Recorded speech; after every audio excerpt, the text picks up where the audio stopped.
Once again, let us give clap of praise in the house of the Lord. Salamat sa Lord. Kumusta po ang lahat? Amen.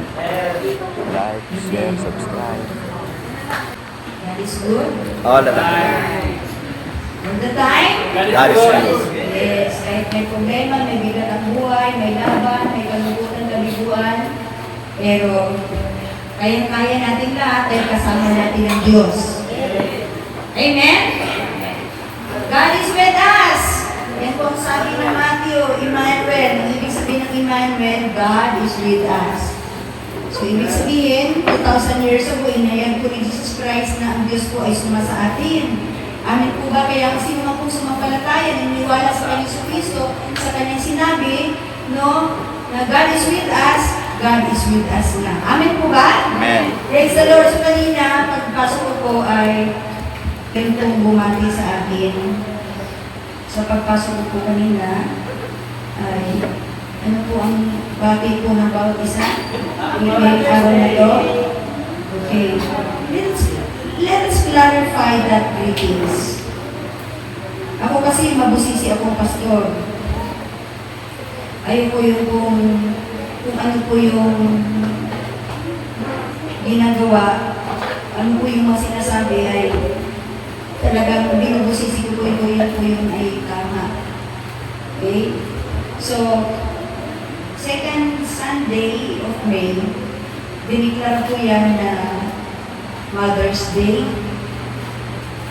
Amen? Kaya naman po ngayon, namamalagpak po sa Facebook, sa mga pati-patian, na Happy Mother's Day. Okay. So, in how many minutes ay gusto ko pong ipaliwanag sa inyo at maintindihan po natin kung gawin po ba talaga natin ano yan buhay ng kanyang mga bati. Okay. Ang origin ng Mother's Day ay may dalawang ugat. Ancient celebrations at modern na simula. Ito po ay nagsimula sa US, yung modern Mother's Day. Yung modern Mother's Day, kailan nag-start? Okay? Official na nag-start noong May 10, 1908. Okay? So, sa Bluffton, West Virginia, USA. Are you following with me? Yes. So, officially nag-start noong May 10, 1908. Okay. Sino ang nagsisimula ng Happy Mother's Day na yan? Si Anna or Ann Jarvis. Okay? Ginawa niya ito para parangalan ang nanay niyang si Ann Rive Jarvis. Isang peace activist na nag-organize ng Mother's Day Work Club. Okay? Para alagaan ang mga sugatang sundalo noong American Civil War. So, dapat po makinig po tayo maigi. Kasi, bawat selebrasyon, dapat atin po yung suriin na maigi. Kung dapat po ba natin i-celebrate yan, kasi talagang Jesus may life na nanay, kahit wala pa ating Happy Mother's Day. Masasaya kami dahil ang mga anak namin mababait. Amen. Amen. Mababait ang mga anak namin, kaya kami laging araw-araw masaya, hindi lang sa araw na ito. Amen. Naunahan po ba natin, church? So, kailan naging national holiday? Noong 1914, si President Woodrow Wilson ang nag-declare na ang second Sunday of May ay official na Mother's Day sa buong US. Yan. Ang mga taga-US pala yung ano eh. Diba? Ang unang nagdeklara, diba, noong 1908. Okay? So, naman po ba natin, church? Okay. So, noong 1914 po yun, no, si President Woodrow Wilson ay nag-declare na second Sunday ng May ay official na Mother's Day sa buong US. Okay. Sabi ni Anna Jarvis, okay, the mother is the person who has done more for you than anyone in the world. So number 2, yun po yung modern truth of Mother's Day. Ito pong pangalawa, ito po yung ancient roots. Para saan ang origin ng Mother's Day? Dito po tayo sensitive dapat. Okay? Merong ancient roots ang Mother's Day. Okay. Bago pa si Anna Jarvis, may mga pagdiriwang na para sa mga ina. Okay. Yung ancient Greeks, okay, and Romans. So, ang mga Griego at ang mga Romano, bago pa po nag-celebrate, no, ang US at si Anna Jarvis, ay nag-celebrate na po, meron na pong celebration talagang Mother's Day. At ito po yung ayaw po nating mahawa. Kasi, kagaya nga po na aming pinag-aralan kanina, na out of 4,200 religion, may 4,200 religion in the world. Lahat yung religion na yan, nagsabi sila ang tama, kanya-kanyang religion, tama sila, tama tayo, tama sila, tama ang lahat, pero hindi nagkakasundo. Pero tama lahat, hindi nagkakasundo, di ba? Hindi may tama ng lahat. May tama talaga. Okay? So yung ancient Greeks and Romans, nagse-celebrate sila ng festivals para sa mga mother goddesses. Oh, pakinggan ito maigi. Yung ancient Greeks and Romans, nagse-celebrate sila ng festivals, nagpe-fiesta sila. Para sa mga nanay, ako mga nanay. Siguro punong-puno ng Jollibee kayo nagpipiesta ng mga nanay.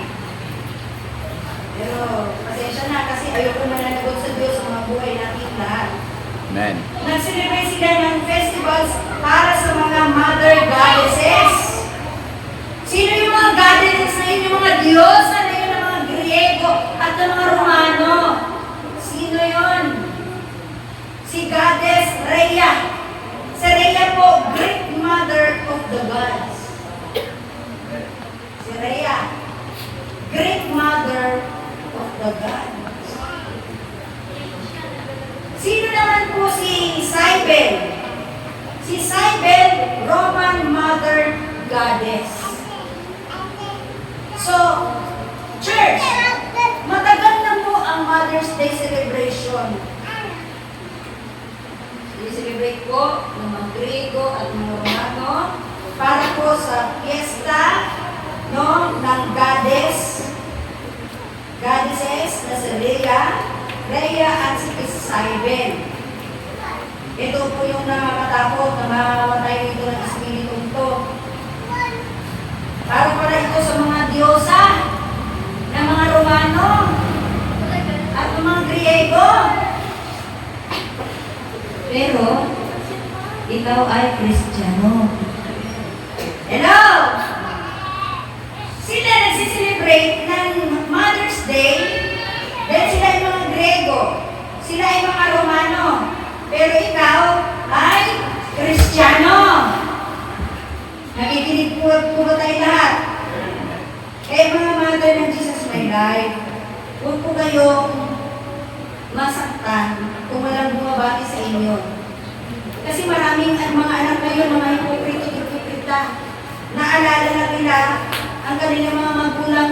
Ngayong linggo na ito, bukas, kakalimutan nila bumala. Mga hipokrito-hipokrita, di ba? Ngayon, paiiyakin nila nanay na, paparamdam nila yung love, bibigyan ng rosas, bibigyan ng chocolate, i-jajaribi. Ngayong araw lang na to.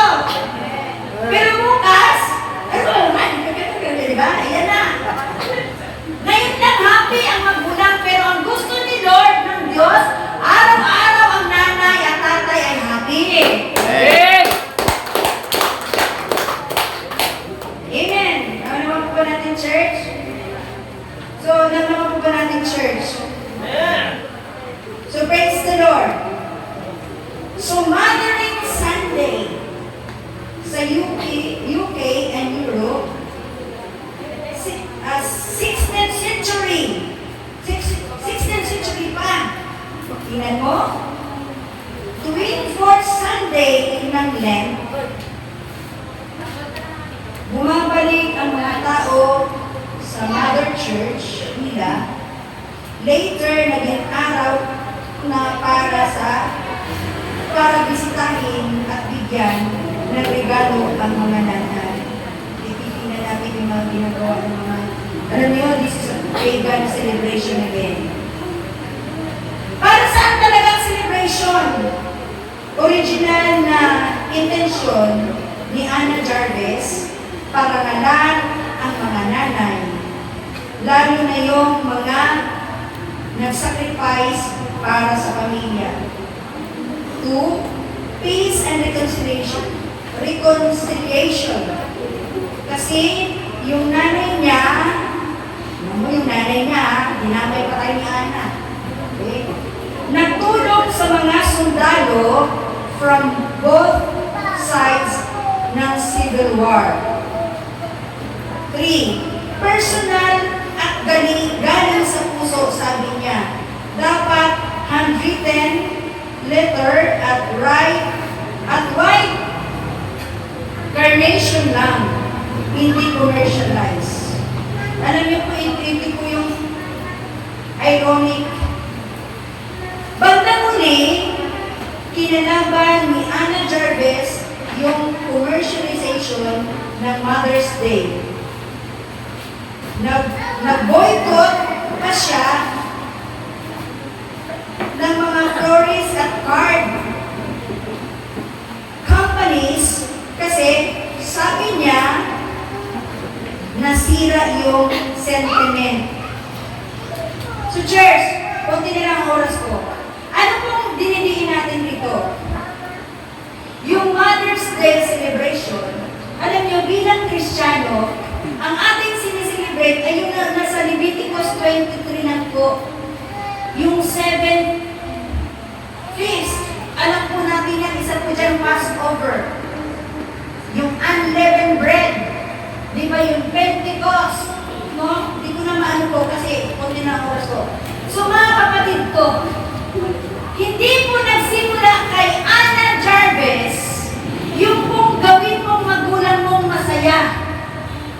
Yung nanay mong masaya at tatay mong masaya. Nagsimula po yan 1,000 taon na. Sa Exodus 20, ang sabi roon, di ba? Sa 10 utos, igalang mo ang iyong ama at ina. Amen. Hindi po yan nagsimula kay Anna Jarvis. Nagsimula po yan sa Diyos na pasayahin mo, igalang mo, irespeto mo, pahalagahan mo ang iyong mga magulang at kasama ang nanay doon. At walang specifically sa Biblia na ka-highlight na Mother's Day. That is idolatry. That is the celebration of Maria and Cybele, the goddesses of Greek and Roman. So, mga mother ng Jerusalem, hindi ko po inuutot yung kaligayan nyo, batiin kayo, i-treat kayo mga anak ninyo. Dapat ang mga anak ninyo kung i-treat kayo, hindi lang ngayon, pati bukas, habang panahon. Huwag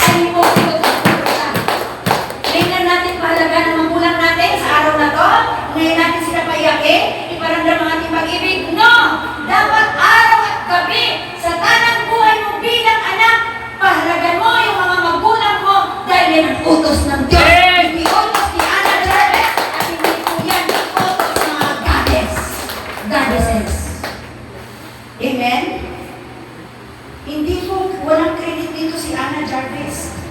Ang may credit ko rito, ang sinabi ng Diyos, igalang mo yung magulang mo. I-respeto mo. Sundin mo ang kanilang mga utos at habang ng buhay, Ephesians 6:1-2.